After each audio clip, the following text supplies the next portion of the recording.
Mula sa simpleng pangarap ng batang taga-Bulan, Sorsogon, ngayon ay isa na sa mga pinakaabangang big man sa collegiate at amateur basketball scene, Christopher Gerard Hubila.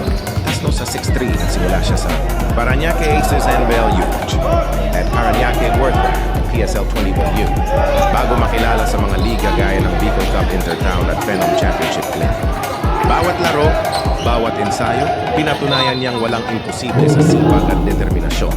Mula San Beda Red Cubs, lumaban sa UP Pinoy Liga Cup at ngayon, bit-bit ang pangalan ng Mapua University kung saan siya naging NCAA Rookie of the Year, Freshman of the Year at NCAA Champion. Ngayong paparating na NCAA season, bagong kabanata muli sa ilalim ng JRU, handang ipakita kung sino si Chris Hubila, ang prime ng Sorsogon, ang mandirigmang hindi sumusuko, at kamakailan lang naging champion kasama ang team. G7 Constructions at first, Calbayog Open Invitational Basketball Tournament 2025, patuloy na patuloy ang pag-angat ng kanyang karera